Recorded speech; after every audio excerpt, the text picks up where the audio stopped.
Bismillahirrahmanirrahim. Assalamualaikum warahmatullahi wabarakatuh. Innal hamdalillah nahmaduhu wa nasta'inuhu wa nastahdihi wa nastaghfiruh.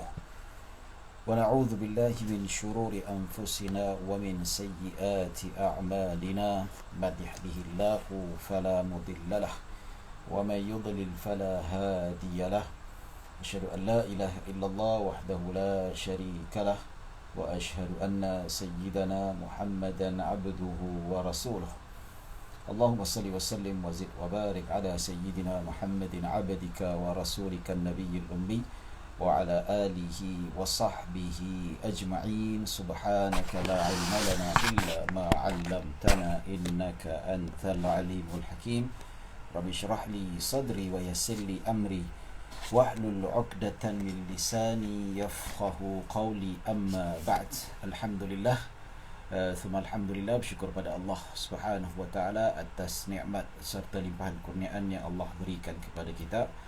Dengan izinnya pada malam yang berbahagia ini kita dapat berkumpul dan kita dapat berhimpun untuk sama-sama kita menyambung pengajian kitab Fiqh Haji, iaitu jilid keempat, siri terjemahan yang diterjemahkan oleh Jabatan Agama Islam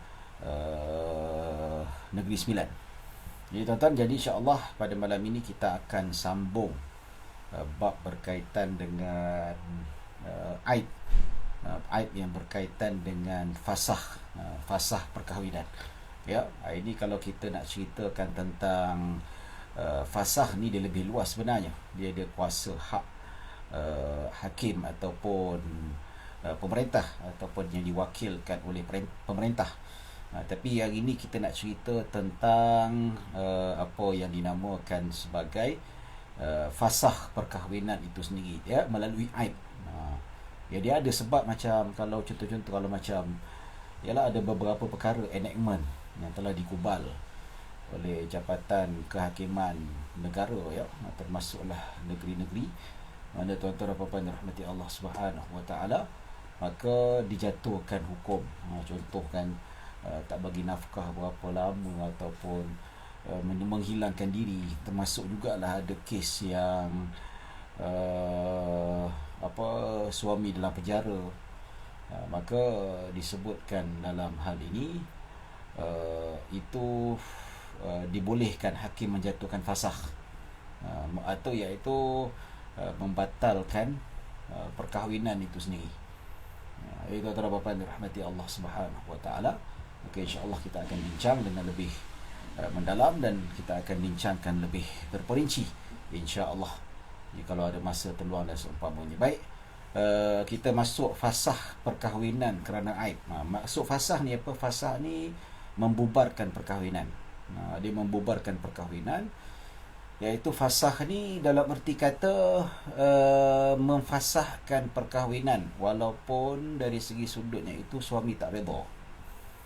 Suami tak redha, maksudnya suami tak nak berpisah, tapi hakim jatuhkan supaya pernikahan itu dibatalkan. Ya, ataupun isteri tak redha, tak suka, sama jugalah macam talak. Maka hakim melihat dari segi sudut maslahat ataupun dari segi sudut hak suami isteri itu sendiri.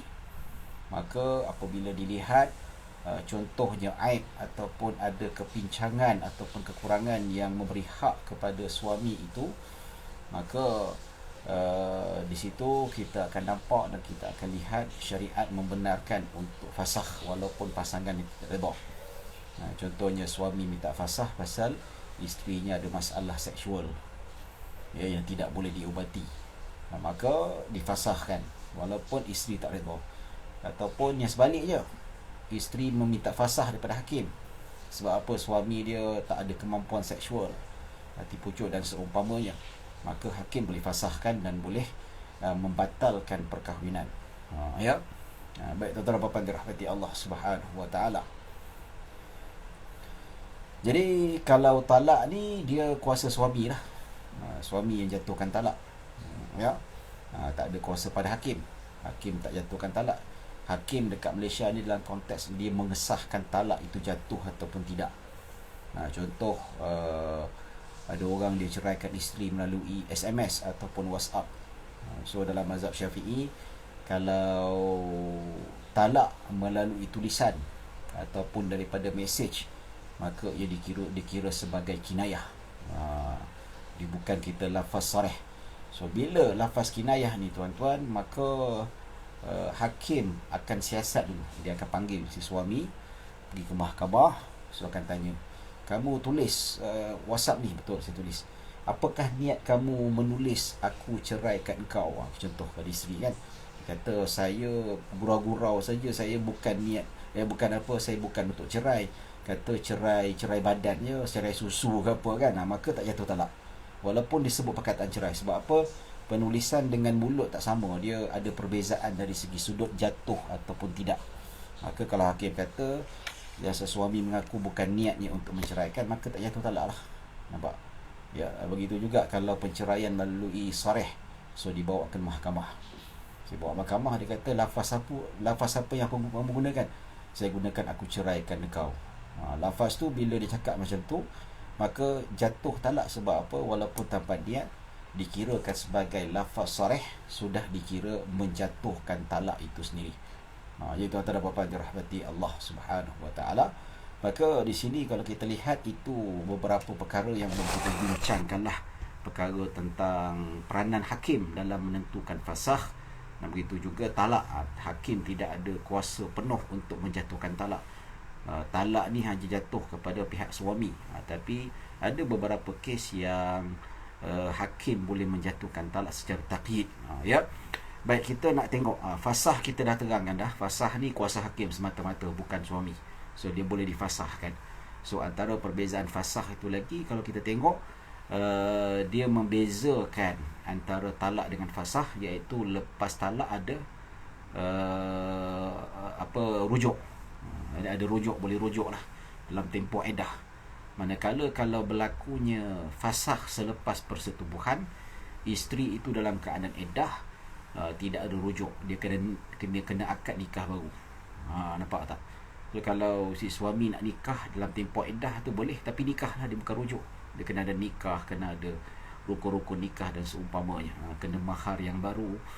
Kalau isteri letak mahar 5,000, kena bayar lah, ya. Jadi tuan-tuan dan puan-puan dirahmati Allah Subhanahu wa taala, sekarang kita nak buka. Baik, sebelum tu kita nak terangkan sedikit sebelum kita masuk lebih dalam, ya, sebab dalam ni saya rasa dia tak masuk bab fasakh rasanya. Talak, lepas ditalak, lepas talak apa lagi?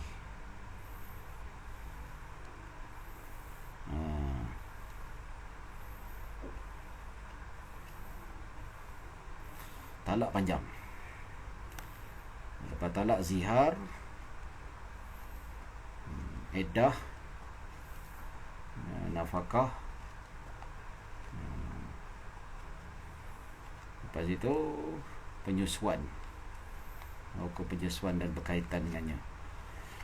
Jadi tuan-tuan, itu bab fasakh ni, sebab dia tak disebut secara detail dalam kitab fiqh manhaji, maka saya ada kumpulkanlah beberapa dalam kitab yang disebutkan di antara apa beza antara talak dengan fasakh itu sendiri. Kalau best dapat catat, baguslah. Ya. Pertama, talak itu tak berlaku kecuali dengan pilihan suami, dengan lafaz suami dan pilihan suami. Manakala fasakh itu, maka dia berlaku bukan melalui suami dan bukan dengan lafaz suami, tetapi dan tidak juga disyaratkan redha suami atau tidak, tapi dia berlaku di atas hakim. Ya. Baik tuan-tuan dan puan-puan dirahmati Allah Subhanahu wa taala, maka kedua, talak ini sebabnya banyak. Macam sebab lah, sebab ataupun disebabkan ya nusyuz dan seumpamanya, macam-macam lah suami nak talakkan. Dan boleh berlaku tanpa sebab, suami memang sengaja nak talakkan isteri, betul tak? Tanpa sebab boleh, hukumnya dibolehkan. Tapi fasakh dia tak boleh, tapi dia mesti ada sebab-sebab tertentu. Nampak tak? Ya. Kalau talak ni, kalau lelaki tu nak ceraikan isteri dia tanpa sebab sekalipun, hukumnya boleh, hukumnya tidak menjadi masalah. Lupa nak pakai mikrofon pula. Ya. Hukumnya tidak menjadi masalah, dibolehkan. Ya, tetapi dari segi sudut fasakh ni dia mesti bersebab. Sebab-sebab nanti kita akan sebut ni tuan-tuan. Baik. Okey, macam-macam sebab yang kita akan sebutkan nanti apa yang dinyatakan. Baik, yang ketiga perbezaan antara talak dengan fasakh ini, iaitu fasakh dia tak ada raja'ah, dia tak ada rujuk, tapi talak dia ada rujuk, kecuali kalau talak bain, bain sughra, bainunah sughra ataupun bainunah kubra. Ya, talak bain saghir ataupun talak bain kabir. Jadi itu tidak ada rujuk lah. Kalau macam contoh dah talak, lepas tu dah habis iddah, tak ada rujuk. Sama juga kalau talak 3, ya, walaupun isteri masih dalam iddah, tak ada rujuk. Tapi kalau yang masih lagi dalam ada iddah, ada rujuk, ada musim rujuk, talak 1, talak 2, maka tidak menjadi masalah, dia masih lagi ada hukum untuk merujuk. Ya, tapi kalau fasah, bila once hakim dah fasahkan, dia tak ada rujuk lagi, tuan-tuan. Okey. Baik, manakala kalau fasah itu tidak dikira talak, ya, tidak dikira talak, kata Imam Syafi'i radhiyallahu anhu, dia kata setiap fasah itu di antara dua isteri. Dia kata wa kullu faskhin kana baina zawjaini fala yaqa'u bihi talaqun la wahidatun wala ba'daha. Ya, maksudnya kalau hakim dah fasahkan, katalah dah nikah, ada aib, so difasahkan. So jadi apa? Jadi jatuh talak ke? Tak jatuh talak. Ya. Lepas tu kalau dah fasah, dia nikah balik, tinggal 2 talak ke? Tak ada, tinggal ada 3 lagi. Macam tu, itu disebutkan oleh Al-Imam Asy-Syafi'i radhiyallahu anhu. Baik, yang kelima pula, manakala talak itu adalah hak suami, ya, dan dia tidak disyaratkan dengan hukuman qadhi ataupun hakim. Manakala fasah itu tidak lain melalui hukum qadhi ataupun hakim itu sendiri. Ya. Manakala yang keenam, fasah sebelum dukhul ataupun sebelum persetubuhan, dia tidak mewajibkan perempuan itu mendapat sedikit pun daripada mahar. Nampak tak? Manakala talak sebelum dukhul, maka dia wajib mendapat separuh mahar. Ini kita dah bincangkan sebelum ni, ya. Ya, baik, tuan-tuan dan puan-puan yang dirahmati Allah Subhanahu wa taala. Jadi itulah antara perbezaan yang nyata antara apa ni yang disebutkan sebagai talak itu, antara beza talak dengan dengan fasah itu sendiri. Baik, kita nak masuk bab fasah perkahwinan kerana aib. Baik, aib yang dibolehkan. Fasah perkahwinan terbahagi pada 2. Apakah dia? Aib yang menghalang persetubuhan, seperti zakar terputus, al-jabbu adalah istilah, mati pucuk, al-unnatu dalam bahasa Arabnya, ya, faraj yang tersumbat oleh tulang, al-qarnu atau daging. Ya, macam kahwin, bila kahwin tengok, bila nak bersetubuh tengok suami tak ada kemaluan, putus. So dia boleh jumpa mahkamah, hakim minta fasah, boleh fasahkan dia. Ya. Ataupun mati pucuk, maksudnya kalau lelaki tu dia punya kemaluannya tak mampu untuk menegang dengan normal dan seumpama, dia tak boleh nak menusuk, menghalang untuk berlakunya Allahumma salli ala Muhammad, persetubuhan. Itu bahagian lelaki. Kalau perempuan, dia punya kemaluan yang tersumbat, ada tulang. Ada wanita tu dia memang ada tulang, tak boleh. Maksudnya dia ada lubang kencing saja, tapi kalau lubang untuk bersetubuh tu memang tak ada, dia dihalang oleh tulang ataupun dengan daging, kecuali dibuat dengan pembedahan, barulah dapat diselesaikan masalah tu. Ya. Baik, ini aib yang menghalang persetubuhan. Dan kedua, aib yang tidak menghalang persetubuhan, yang merupakan penyakit menjijikkan atau berbahaya yang tidak mungkin diterima kecuali sanggup menghadapinya. Mudarat seperti kusta, sopak dan gila. Ya. Tapi kalau suami kena COVID-19, boleh minta fasah tak? Ya. Nanti kita bincangkan, tuan-tuan. Ya, berbahaya, apa saja penyakit berbahaya dan apa saja penyakit yang menjijikkan. Ya, boleh. Ya, pasangan tu boleh minta fasah. Minta fasah sama ada pihak suami ataupun pihak isteri. Maka tidak jatuh talak, tapi difasahkan. Ya, maka bila difasahkan, tapi kalau biasanya fasah ni berlaku daripada pihak isteri lah. Kalau suami dia talakkan je, dia tak suka kan kalau ada aib. Baik, jenis aib suami. Aib suami terbahagi, aib suami isteri. Aib suami isteri terbahagi kepada 3 bahagian. Yang pertama, aib yang dihadapi oleh suami atau isteri seperti kusta, sopak dan gila. Ya, seperti sopak dan gila. Seorang yang mendapati pasangannya gila, kusta atau sopak, boleh memfasahkan perkahwinannya sama ada dia juga menghidapi ataupun tidak. Maksudnya dia ada sopak, kemudian si isteri pun ada sopak. Jadi dia minta, dia pun sama juga, dia minta. Isteri tak nak minta, isteri tak kisah, boleh terima je dia sopak.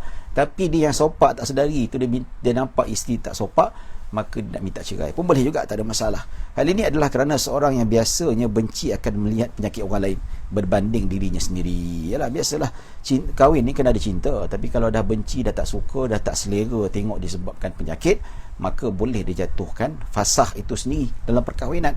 Ya, baik tuan-tuan dan puan-puan dirahmati Allah Subhanahu wa taala. Hadis ini pernah berlaku pada zaman Nabi SAW.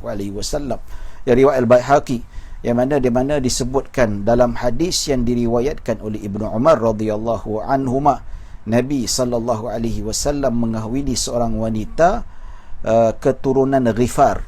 Yang pernah berlaku, Nabi pernah memfasahkan nikahnya. Apabila dia dibawa masuk menemui Nabi, baginda terlihat sopak di rusuknya. Lalu baginda bersabda, pakailah baju dan baliklah kepada keluargamu. Nabi sendiri yang memfasahkan. Kenapa Nabi memfasahkan? Sebab Nabi hakim. Pada zaman Rasulullah, pada zaman sahabat, Nabi lah sebagai hakim yang menentukan fasah. Maka Nabi pernah berkahwin dengan seorang Bani Ghifar. Maka Nabi SAW, maksudnya bila dah nikah tu, mungkin nak malam pertama Nabi nampak ada sopak dekat rusuk je. Mungkin je lah Nabi nak tunjukkan tentang hikmah, ataupun nak tunjuk cara berlakunya memfasahkan pernikahan itu. Maka Nabi kata balik, pakai baju balik. Nabi hantar balik, Nabi disuruh balik jumpa mak bapak dia, Nabi pulangkan dengan cara baik. Maksudnya nikah difasahkan sebab ada aib. So begitu juga kalau berlaku kepada suami, macam tu juga, boleh dibawa kepada mahkamah. Ya, Nabi kata baginda juga bersabda kepada keluarga perempuan itu, kamu telah menyembunyikan aib dia. Nabi kata tak patutlah macam tu. Ya, kalau nak kahwinkan anak kamu dengan aku, patut sebutkan aib. Jangan di apa. Maksudnya kalau ada aib tertentu, kena sebut betul-betul. Saya ni ada sakit, ada apa. Ya, macam saya alhamdulillah baru-baru ni bulan 10 berjaya menemukan 2 jiwa, dapat arrangekan, dapat disatukan hati. Alhamdulillah saya jadi orang tengah. Ya, jadi pengantin lelaki, dan ditanyalah, pengantin perempuan ni ada sakit, ada apa-apa sakit kronik ke? Dia tanya tu, penting. Saya kata ini penting ni, tanya. Dan bila ditanya tentang macam tu, pihak keluarga perempuan tak boleh kecil-kecil hati. So bila saya tanya belah perempuan, dia kata perempuan ni ada sakit apa-apa ke? Takkanlah anak saya dah sakit macam tu sekali. Saya kata dengan bapak dia, encik, masalahnya bukan pasal sakit tak sakit, ya, bukan masalah aib tak aib, ini hak dia nak tanya. Tapi kalau encik nak tanya si laki tu ada penyakit ke tidak, silakan, tak ada masalah. Bukan penghinaan. Tak naklah nanti bila dah kahwin, nanti tengok sakit, Allah menyesal pula, ya, cerai pula, ya, minta fasah. Jadi itu hak dia nak tahu. So bila dia tanya, okey, setakat ni ustaz, anak saya tak ada apa-apa sakit. Dan saya pun kata, belah lelaki berkata setakat ni dia tak ada apa-apa sakit lah, sihat walafiat. Tapi in future tak tahu, siapa yang tahu kan. Tak ada siapa yang dapat membaca apa yang berlaku pada masa akan datang. Ya, jadi bila tanya bab kesakitan ni, patut kita bagi tahulah. Kalau ada orang pinang anak kita, ataupun kita nak pinang anak orang, cakap anak lelaki saya ni, dia ni ada masalah sakit, dia ni sakit ni, dia tak boleh diri lama, cakap benda macam tu. Ya, anak saya ni, dia ni ada penyakit-penyakit tertentu lah, yang mana mesti dimaklumkan kepada pihak tertentu supaya apa, dipaham, supaya apa, perkahwinan tu dapat dihindarkan, aib itu dapat. Kalau dia dapat terima aib itu, tak ada masalah lah, hukumnya no problem, benda tu tidak menjadi masalah, benda itu boleh disokong dan terus diberlakukan perkahwinan. Maka Nabi pernah berkahwin daripada ini, tuan-tuan. Maka di sini kalau kita lihat, berlakunya pada zaman Nabi SAW, baginda sendiri memfasahkan nikah itu sendiri, yang berlaku pada Nabi SAW. Jadi bila kita kata adakah Nabi SAW itu zalim, tak adalah kita kata zalim, tapi sebab itu Nabi nak cerita hak pasangan, bukan hak pada lelaki saja, tetapi ia jatuh pada hak perempuan. So perempuan bila tengok suami dia sopak, sebelum ni tak tahu, bila dah tahu dia sopak, maka isteri berhak bawa ke mahkamah untuk supaya hakim memfasahkan. Ya, Jadi kalau lelaki ada dua cara. Sama ada lelaki itu dia nak dia minta hakim fasahkan, dia tak jatuh talak, ya, ataupun dia minta supaya dia sendiri yang jatuhkan talak. Itu there's no problem lah, tak ada masalah. Benda itu tidak menjadi isu dan tidak menjadi masalah. So kalau perempuan, dia mesti bawa benda itu dekat hakim yang tentukan sama ada difasahkan atau tidak. Baik, menurut riwayat Imam Asy-Syafi'i daripada Umar bin Al-Khattab radhiyallahu anhu, bahawa dia pernah memisahkan pasangan suami isteri yang menghidap penyakit kusta, sopak dan gila. Ini hujah jugalah, ya. Kenapa penyakit ini boleh difasahkan ataupun difarakkan, ya, tanpa jatuh talak, pernikahan itu batal, maka ia dikira sebagai fasah. Ketika itu pasal apa? Sebab hakim selepas Nabi SAW, siapa hakimnya? Sayyidina Abu Bakar, sebab jadi khalifah. Selepas Sayyidina Abu Bakar, siapa jadi khalifah? Sayyidina Umar. Sayyidina Umar ketika dia jadi khalifah, dia lah hakim. Dia yang boleh menjadi wali hakim kalau yang tak ada wali. Dan begitu juga dia boleh memfarakkan ataupun memisahkan mana-mana kalau yang kita lihat pasangan yang berhak untuk mendapat fasakh itu sendiri. Ya, hal ini tentulah berdasarkan perbuatan Rasulullah sallallahu alaihi wasallam sebagaimana sabit dalam sebuah hadis yang sahih. Ya, Nabi kata, firra minal majzumi kama tafirru minal asadi. Yang bermaksud, larilah daripada orang yang berpenyakit kusta, ya, seperti mana kamu lari daripada singa. Ya. Itu tuan-tuan puan dirahmati Allah Subhanahu wa taala. Jadi ini kita lihat sunnatullah dalam memperincikan kehidupan kita ni, tuan-tuan. Iaitu kita kata Islam ini the way of life. Maka kalau kita tahu penyakit itu berjangkit, maka jangan cek penyakit. Nabi kata elakkan diri. Bukan kita nak menghina, tapi itu hak kita, kehidupan kita sebagai manusia untuk mengelakkan kita daripada berlakunya perkara-perkara yang tidak diingini. Menurut Syafi'i rahimahullahu ta'ala lagi dalam kitab kusta dan sopak menjangkiti pasangan dan hampir tiada seorang pun yang selesa bersetubuh dengan orang seperti ini. Ya. Baik, maksudnya kalau orang yang sopak kusta ni, tuan-tuan, dia boleh menjangkit pada pasangan, tapi bila orang tak selesa lah, tak selesa, dia pun tak nak kena sakit, ya, dia pun tak nak ada penyakit yang menggelikan, ya. Ada orang tu dia memang badan dia berkudis satu badan. Itu antara penyakit yang aib jugalah. Ya, dia boleh menimbulkan rasa geli. Ya, geli tu bukan nak menghina, tapi itu hakikat. Itu hakikat. Kita nak yang bersih. Kalau kita tengok orang luka, kaki dia berlubang macam mana tu, itu satu benda yang boleh dikatakan aib jugalah. Aib, dan benda ini hak suami atau isteri untuk memfasahkan. Ya, tapi kalau dia redha, tak ada masalah. Redha, tak kisahlah, sopak pun sopak lah, aku sayang juga. Tak ada masalah, boleh je, tak ada masalah asalkan redha. Tapi kalau tak redha, boleh minta fasakh. Baik, aib yang khusus kepada isteri seperti faraj yang tersumbat oleh tulang atau daging. Ya, suami yang mendapati faraj isterinya tertutup oleh tulang atau daging boleh memfasahkan perkahwinannya. Ya, baik, hal ini kerana penyakit tersebut menghalang persetubuhan yang merupakan tujuan perkahwinan. Sama jugalah, ya. Begitu juga aib yang khusus pada suami seperti zakar terputus atau mati pucuk. Isteri yang mendapati zakar suami terputus atau mati pucuk berhak memfasahkan perkahwinan, iaitu melalui hakim. Ya, Al-Imam Al-Mawardi menyatakan bahawa perkara tersebut disepakati oleh para ulama ijma'. Maksudnya aib melibatkan seksual ini ijma'. Maksudnya boleh diminta fasakh. Nampak? Okey, hal ini adalah kerana aib tersebut menghalang maksud perkahwinan sebagaimana aib di pihak isteri. Yang samalah suami isteri, dua-dua aib. Pasal apa? Hak seksual ini adalah hak suami dan isteri. So kalau suami tak dapat hak seksual, dia boleh minta fasakh. Dan begitu juga kalau isteri tak dapat layanan seksual daripada suami, dia boleh minta fasakh. Ya. Bahkan dalam mahkamah syariah, dalam isu kontemporari ditetapkan kalau suami tidak melayani seksual isteri selama 4 bulan, setahun, selama setahun dia tak berkelamin dengan isteri, dia macam malas, dia apa, boleh minta fasah. Dia boleh minta fasah. Macam mana nak isbat yang nanti kita akan belajar selepas ini. Baik, aib selepas nikah. Aib yang dinyatakan sebelum ini, jika berlaku selepas akad nikah kepada suami atau isteri, mereka tetap berhak untuk memfasahkan perkahwinan. Ya. Sama seperti sebelum perkahwinan, sama ada ia berlaku sebelum pertubuhan atau selepasnya. Ya. Atau nama yang menghalang kepersetubuhan seperti mati pocok atau tidak menghalangnya seperti gila. Ya, so bila berlaku, ya, dia fasah ni berlaku selepas pernikahan. So selepas pernikahan dia boleh menuntut fasah walaupun sudah berlakunya persetubuhan. Contohlah kan, so bila dah berlaku persetubuhan, dia nampak isteri itu ataupun dia nampak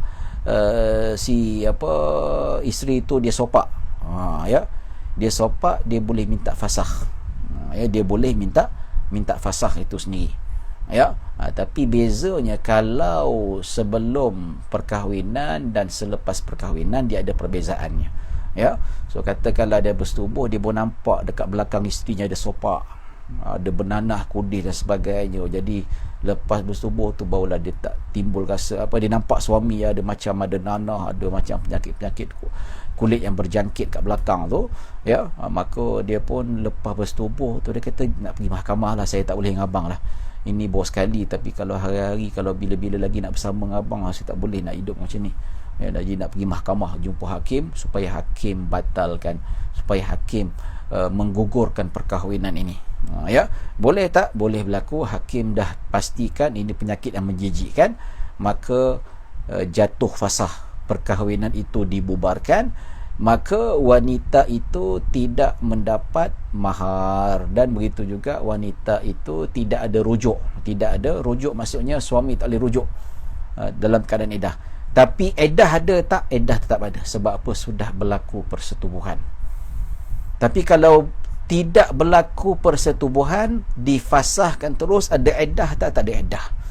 So edah macam mana selepas fasah nikah? Iaitu selepas berlakunya persetubuhan, al-madkhul.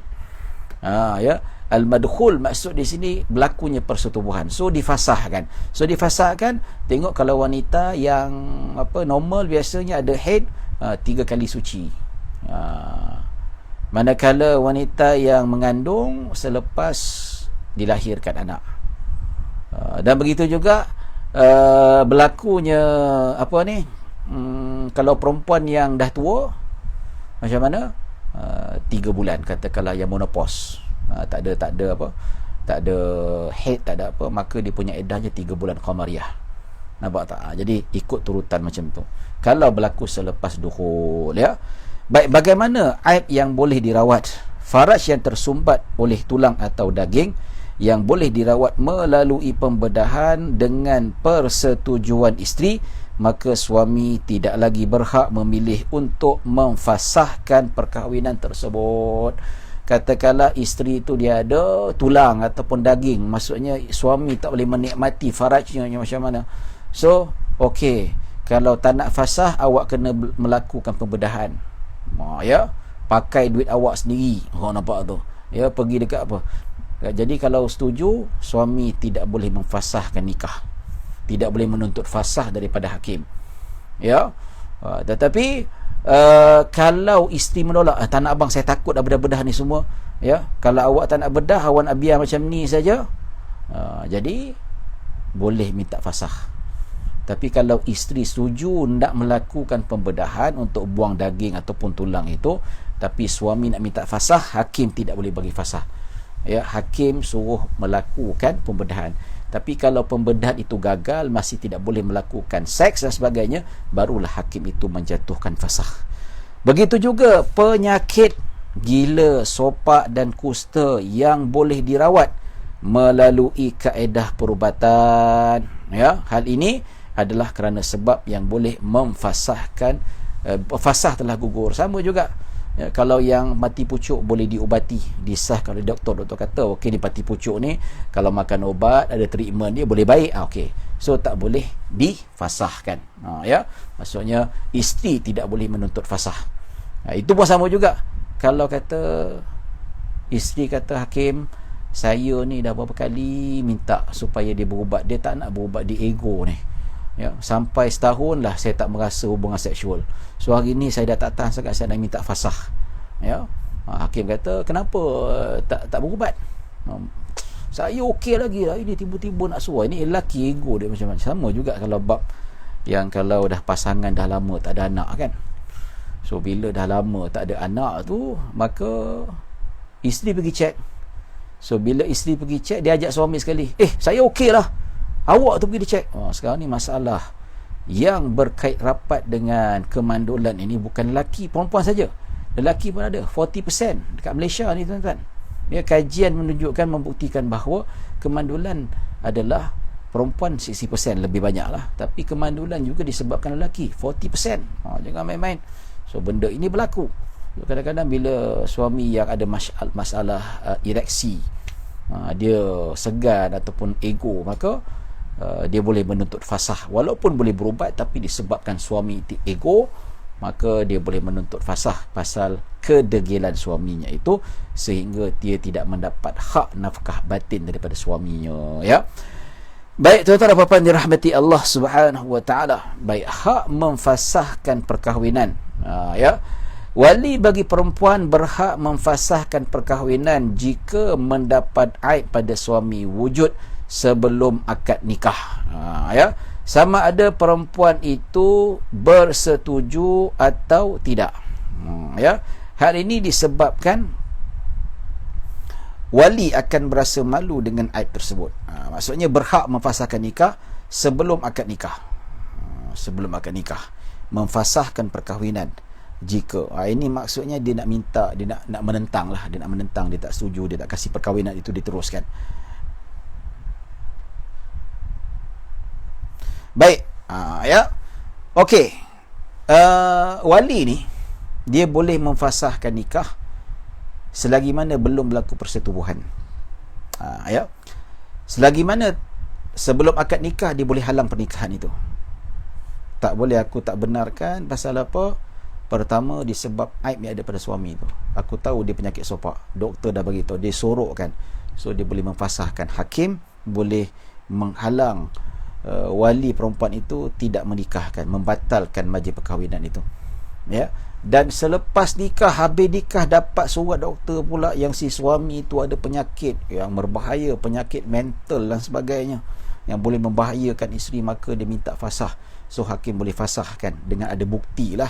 Bukti itu maksudnya ada pakar psikiatri ke mengatakan suami dia ni ya dah tak sioma, tekanan perasaan dan sebagainya, maka dia boleh fasahkan. Tapi apabila sudah berlakunya persetubuhan, ya, dia tak boleh minta fasah. Yang ada hanya fasah pihak isteri saja. Nampak tak? Dah berlaku persetubuhan, dah duhul, dah sudah, alamak aku tak boleh, bapa si ayah tu tak boleh nak bawa pergi dekat mahkamah untuk memfasahkan. Nampak tak? Ya, sebab dah bersetubuh. Tapi kalau bersetubuh, dia boleh meminta untuk difasahkan walaupun si perempuan tu tak redha. Macam contoh kita pernah cakap kan, pernah kita cakap kafaah daripada sudut keturunan. Keturunan Bani Hashim, bangsawan. Katakanlah perempuan itu keturunan bangsawan, ataupun dari segi sudut kafaah perempuan itu kaya, lelaki itu miskin. Ya, bapa tu tak redha anak dia yang berketurunan bukan Bani Hashim berkahwin dengan anaknya Bani Hashim, ya, ataupun Quraisy. Ya, dia tak redha anaknya yang kaya berkahwin dengan lelaki miskin. So selepas nikah, iaitu sebelumnya berlaku persetubuhan, maka si bapa boleh pergi mahkamah, aku nak, wahai hakim, tuan hakim, tolong batalkan pernikahan, bubarkan pernikahan ini. Pasal apa? Sebab tak ada kafah. So nak tak nak, itu hak wali, maka boleh jatuhnya hukum fasah walaupun perempuan tak redha sekalipun. Tapi kalau sudah berlakunya fasah, itu hak perempuan untuk memfasahkan nikah kalau tidak ada apa kata orang dari segi sudut kafaahnya, ya, ataupun aib dan seumpamanya. Baik tuan-tuan. Okey tuan-tuan dan puan-puan dirahmati Allah Subhanahu.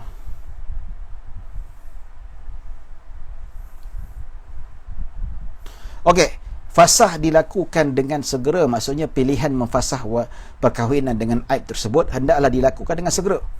Hal ini kerana fasah disebabkan aib, suami isteri hendaklah segera menyatakan ketidakredaannya. Bila dah kahwin, dia tahu, dia nampak macam tu, cakap, aku tak redha, aku tak boleh hidup sama dengan kamu. Cakap. Sebab apa? Kalau berlaku tengah malam, takkan tengah malam nak pergi mahkamah. Ya tak? Kena cakap, kena lafazkan cepat-cepat. Jangan diam 2-3 hari, itu batalnya fasah tu. Bila nampak, once saya tahu ada aib pada pasangan itu, dia kena suarakan cepat-cepat, saya tak boleh dengan kamu, tak boleh dengan keadaan macam ni. So bila dia cakap, besok saya nak pergi mahkamah minta fasah nikah, so baru boleh minta fasah.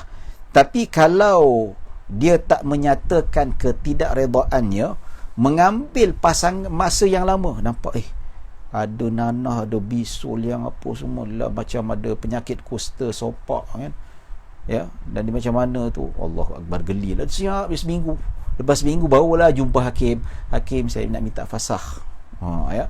Saya nak minta fasah pasal apa? Sebab isteri saya ada penyakit kusta, sopak, penyakit yang menjangkit. Bila kamu tahu? Seminggu lepas. Kenapa hari ni? Kalau ditangguhkan, maka batal fasah tu. Maka sama ada kalau lelaki tu dia boleh minta cerai, lelaki tu ceraikan isteri, jatuh talak, tinggal lagi 2, ataupun si isteri tu kalau dia tangguh-tangguh dalam keadaan dia tahu, maka dia boleh minta khuluk, tebus talak, dia bayar, minta ceraikan. Ataupun dia minta baik pada suami, tolong ceraikan. Tapi better tebus talak lah.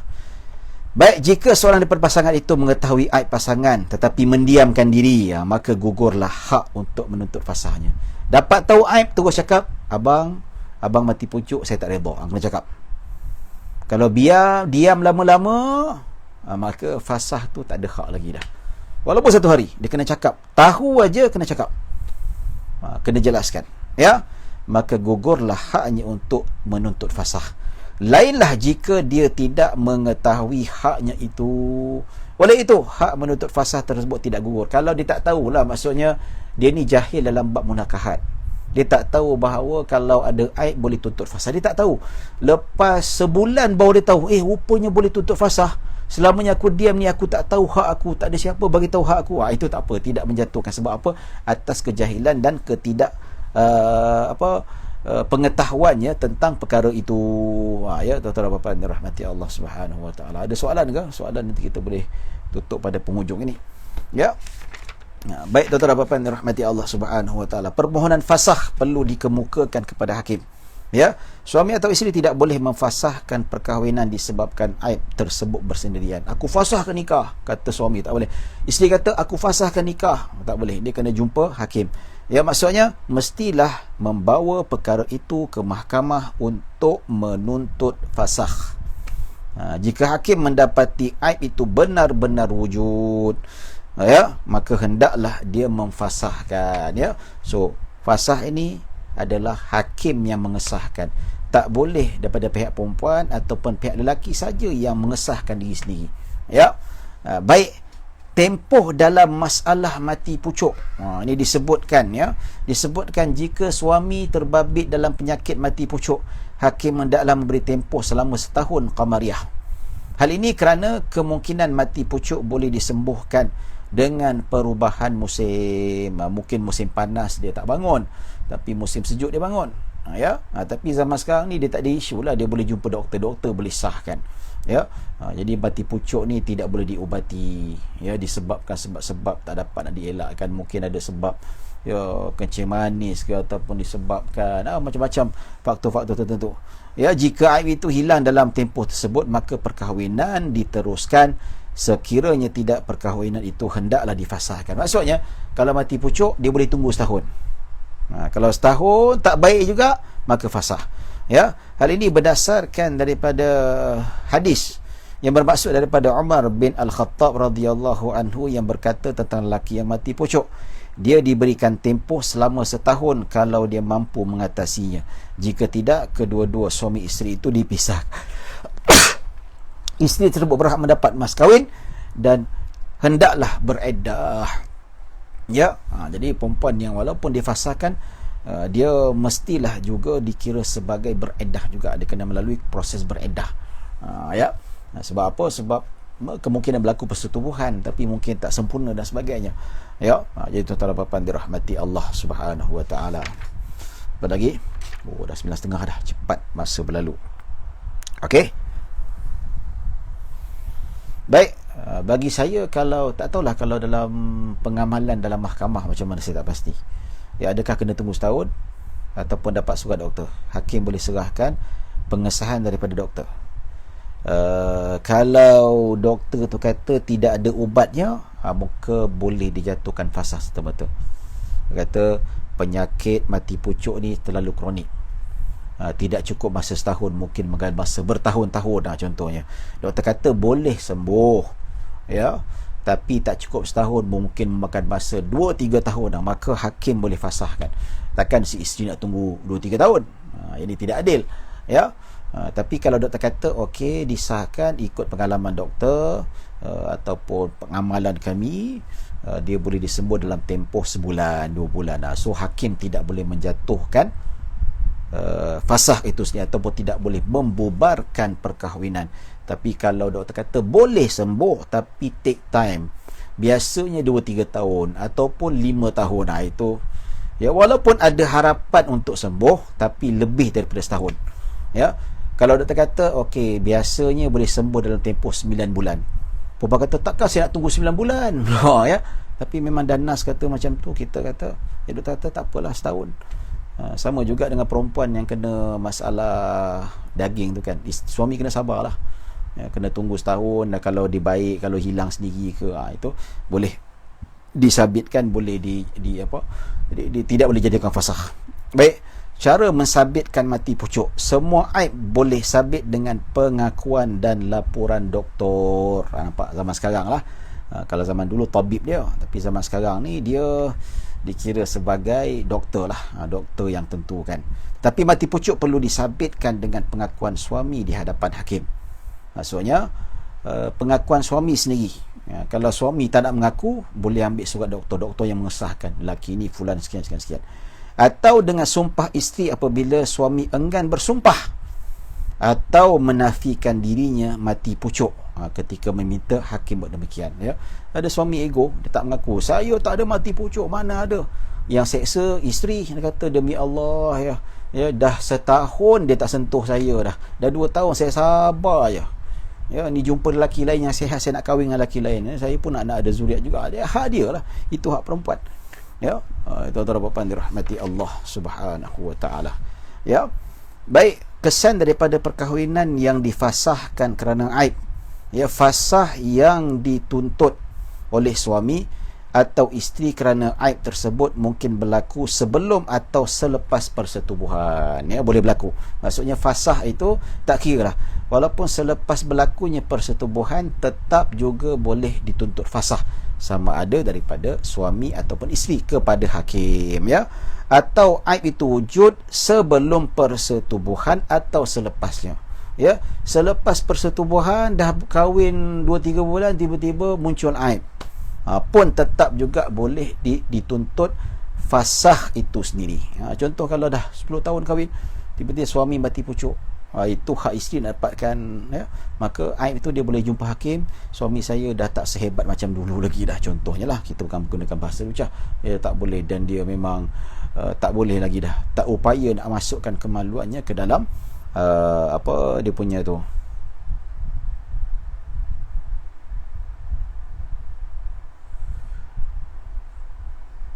ya. Baik, tuan-tuan dan puan rahmati Allah Subhanahu wa taala. Baik, jika fasah berlaku sebelum persetubuhan, isteri tidak berhak mendapat mas kahwin atau mut'ah. Ya, samalah. Kalau fasah itu berlaku, samalah kalau cerai sebelum, tapi kalau bercerai sebelum persetubuhan, ya, didapat separuh mahar. Tapi kalau fasah tak dapat sama sekali. Ya. Dalam hal ini, jika pun aib itu berlaku pada suami tetapi isteri tetap memohon fasah, maksudnya walaupun fasah itu daripada isteri, walaupun daripada suami, tetap juga isteri tidak dapat apa-apa. Oleh itu suami tidak wajib memberikan apa-apa kepadanya, walaupun fasah itu datang daripada suami, bukan salah isteri, dia yang minta, suami yang minta. ya, ataupun daripada isteri, tetap juga tidak akan dapat apa-apa. Jika aib itu berlaku pada isteri, dia juga tidak mendapat apa-apa hak kerana fasakh itu berpunca daripadanya. Ya. Jadi walaupun aib tu daripada isteri, sama jugalah tak dapat. Walaupun aib tu daripada suami, tetap juga tak dapat mahar, tak dapat mas kahwin. Begitu juga aib daripada pihak isteri pun tak dapat juga. Ya. Dalam hal ini seolah dia yang menuntut fasakh. Ya. Baik, jika fasakh berlaku selepas persetubuhan disebabkan aib yang berlaku seiringan dengan akad nikah, atau yang berlaku di antara waktu akad nikah dan persetubuhan dan tidak diketahui oleh suami, maka isteri berhak mendapat mas kahwin mithil. Ya. Maksudnya jika fasakh berlaku selepas persetubuhan disebabkan aib, ya, yang berlaku seiringan dengan akad nikah, ya, atau yang berlaku antara akad nikah dan persetubuhan, ya, yang tidak diketahui oleh suami, maka berhak mendapat mas kahwin mithil. Maksudnya kalau aib itu tak dapat diketahui kecuali selepas persetubuhan, maka si isteri tetap juga mendapat mahar mithil. Tapi kalau dia sebelum persetubuhan, walaupun maka dia tak dapat apa-apalah, ataupun hak ini disebutkan sebagai berlakunya sebelum persetubuhan. Dia tidak merasai apa-apa kemanisan. Tapi kalau selepas persetubuhan, suami itu dia dapat tahu selepas aib itu selepas persetubuhan, maka dia dapat mahar mithil. Sebab apa? Suami dapat merasai kemanisan isterinya itu. Maka jika fasakh berlaku selepas persetubuhan disebabkan aib yang juga berlaku selepas isteri, selepasnya isteri, wajib diberikan semua mas kahwin yang dinyatakan dalam akad. Jika fasakh berlaku selepas persetubuhan disebabkan aib yang juga berlaku selepasnya isteri, wajib diberikan semua mas kahwin yang dinyatakan dalam akad itu, ya, selepas persetubuhan. Sebab dia dah rasa lah, dah rasa kemanisan itu. Hal ini adalah kerana mas kahwin telah wajib disebabkan persetubuhan. Kalau belum persetubuhan, dia tak dapat walaupun sikit. Tapi kalau bercerai sebelum setubuh, dia dapat separuh. Sama jugalah. Hal ini adalah kerana mas kahwin telah wajib disebabkan persetubuhan sebelum wujudnya sebab untuk memfasahkan perkahwinan itu, ya. Oleh itu fasakh yang berlaku tidak mengubah kewajipan memberi mas kahwin, ya. Baik tuan-tuan dan puan-puan dirahmati Allah Subhanahu wa taala. Ya, yang terakhir sebelum kita tutup, mas kahwin tidak boleh diambil semula. Ya, suami tidak boleh mengambil mas kahwin semula daripada wali atau isteri yang menipunya kerana dia telah melakukan persetubuhan yang dinilaikan dengan akad nikah. Maksudnya dah kahwin bersetubuh. Lepas bersetubuh baru nampak aibnya, kusta dan sebagainya. So awak tipu saya, ya. So maka dikira sebagai apa? Tak boleh menutup balik. Sebab apa? Dia dah bersetubuh, dah merasa manisannya, maka dia tak berhak untuk dapat. Tapi kalau dia tak dapat, ya, maksudnya tak bersetubuh, lepas akad nikah tu baru nampak, maka berhak dia minta balik. Nampak tu. Contoh, isteri atau wali berdiam diri tanpa memberitahu suami akan aib isteri yang wujud sebelum persetubuhan, ya. Itu contoh je lah, ya. Ada satu soalan, isteri baginda yang difasahkan itu dikirakan sebagai pada ummahatul mukminin juga ke tidak? Doktor yang memberi laporan itu boleh ke daripada kalangan bukan Islam? Ya, boleh. Khunsa yang ada satu je alat berfungsi, satu lagi hiasan, boleh ke kahwin dengan difasahkan? Kalau khunsa yang apa disahkan oleh doktor, yang dia di perempuan, maksudnya boleh kahwin. Tapi kalau khunsa muskil tak boleh kahwin, ya. Tapi kalau memang khunsa yang memang disabitkan dia itu adalah kemaluan, ada kemaluan lelaki tapi tak berfungsi, tapi dia memang disahkan ada rahim, dia ada haid, ya, ada keperempuanannya, maka boleh kahwin, tidak menjadi masalah, ya. Baik, jikalau tak ada apa-apa soalan lagi, insya-Allah setakat itu saja yang dapat kongsikan. Insya-Allah kita bertemu pada hari Rabu, kita akan masuk bab talaq. Wallahu taala a'lam. Mohon maaf kalau ada salah silap, kalau ada kekurangan yang baik hanya daripada Allah Subhanahu wa taala. Aqulu qawli hadza wa astaghfirullahal azim li wa lakum wa lisa'il muslimina wal muslimat wal mu'minina wal mu'minat. Assalamualaikum warahmatullahi wabarakatuh.